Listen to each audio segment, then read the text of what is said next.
साथियों, आप सबका स्वागत है सब कुछ जानो यूट्यूब चैनल पर। भारत में अशांति फैलाने के लिए हूजी एक बार फिर हो रहा है एक्टिव। खुफिया विभाग से जो इनपुट मिले हैं, तो आइए जानते हैं साथियों। मेरा नाम है सुभाष सैनी। अब्दुल सलाम पिंटू अकेला व्यक्ति नहीं है जिसे शेख हसीना के सत्ता से बेदखल होने के बाद यूनुस सरकार ने रिहा किया है। हालांकि ये बांग्लादेश से खबर है। तो उसने सितंबर 2024 में प्रतिबंध आतंकी समूह असाहुल्लाह बंगाल टीम एबीटी के सदस्य और आतंकवादी शेख असलम को भी रिहा कर दिया है। भारत के लिहाज से यूनुस सरकार का सबसे महत्वपूर्ण फैसला जमात से प्रतिबंध हटाना था। तो साथियों, आप इस तरीके से इमेज में देख सकते हैं कि किस तरीके से भारत को नुकसान पहुंचाने की कगार पर है, और लेकिन भारत ऐसा होने नहीं देगा।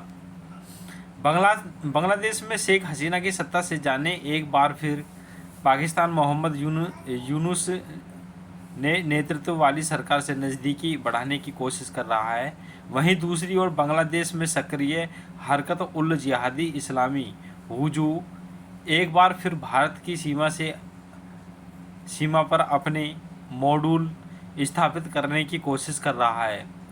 तो भारतीय सुरक्षा अधिकारियों से जो ऐसे इनपुट मिले हैं कि बांग्लादेश में शेख हसीना के शासनकाल में हुजी पर जो काफ़ी हद तक नियंत्रण रखा गया है, लेकिन उनके सत्ता से जाने के बाद अंतरिम सरकार में एक बार फिर अपनी गतिविधियों को बढ़ा कर रखा हुआ है। तो पश्चिम बंगाल और भारत के पूर्ववर्ती राज्यों को निशाना बनाना था मकसद। हुजी मूल रूप से पाकिस्तान में स्थापित हुआ था और इसका उद्देश्य आतंकी संगठन लश्कर ए तैयबा के साथ मिलकर जम्मू कश्मीर में हमले पर अशांति फैलाना था।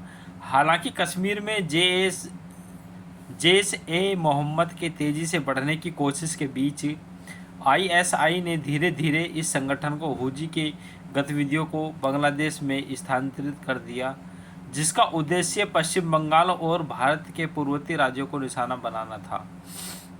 हुजी पूर्वोत्तर भारत और पश्चिम बंगाल में कई गुट स्थापित करने में कामयाब रहा था, लेकिन पिछले कुछ वर्षों में भारतीय एजेंसियों की कड़ी सुरक्षा और निगरानी के कारण यह संगठन ठंडा पड़ गया।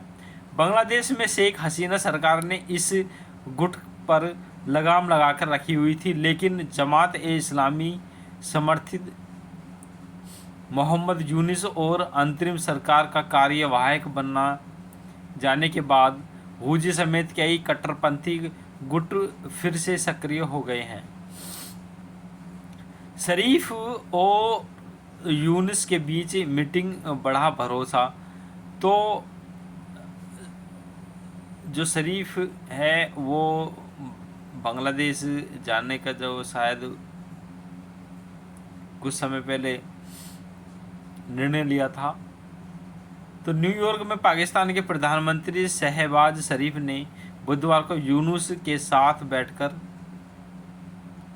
वैसे तो इस बैठक का उद्देश्य दोनों देशों के बीच व्यापार बढ़ाना बताया गया है, लेकिन इस बात की आशंका भी जताई जा रही है कि पाकिस्तान और बांग्लादेश की नज़दीकियां बढ़ने से आईएसआई के लिए बांग्लादेश तक पहुंचना बेहद आसान हो गया है। खुफिया ब्यूरो के अधिकारियों का कहना है पिछले 3 महीनों में आईएसआई और हुजी नेताओं के बीच कम से कम 6 बैठकें हुई हैं।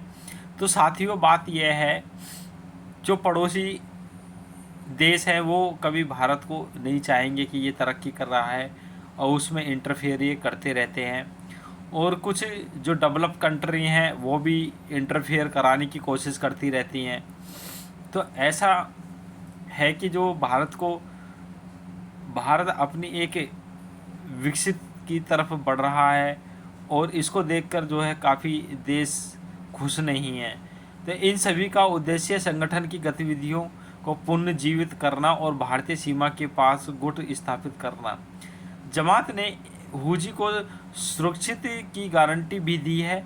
इस प्रक्रिया में हुजी को हथियारों, गोला बारूद और धन मुहैया कराने का भरोसा दिया गया है।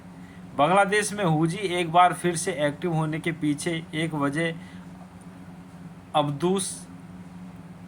अब्दुस सलाम पिंटू की रिहाई भी बताई जा रही है। उसके बांग्लादेश नेशनल पार्टी BNP से जुड़े होने के दावे किए जा रहे हैं। तो उस पर पाकिस्तान के कब्जे वाले कश्मीर POK से सक्रिय आतंकवादियों को धन मुहैया कराने का आरोप था। हुजी के साथ जुड़ सकता है अबू सलाम पिंटू।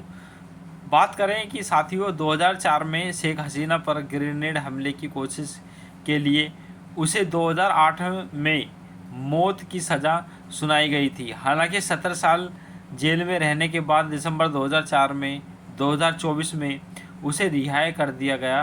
अब अब्दुस सलाम पिंटू ने POK स्थित शिविरों में हुजी की हथियारों की खरीद, भर्ती और प्रशिक्षण कार्यक्रमों में मदद की थी।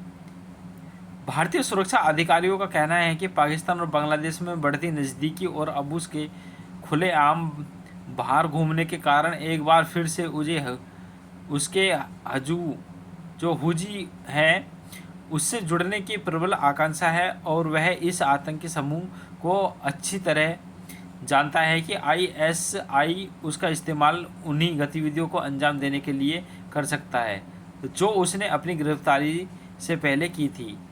तो साथियों जो अपडेट थी हम ये अपडेट लेकर आए थे और जैसे कोई आगे अपडेट मिलेगी आपको बता दिया जाएगा। साथियों इस तरीके की अपडेट जो भी अपडेट आएगी वो आपको बताएंगे कि क्या हुआ। और साथियों हम भारतवासियों से कहना चाहते हैं कि कोई अगर ऐसा संदिग्ध व्यक्ति मिले तुरंत भारतीय सेना को और भारतीय गवर्नमेंट को ज़रूर बताएं जिससे अपना देश सुरक्षित रहे। Thank you for watching this video.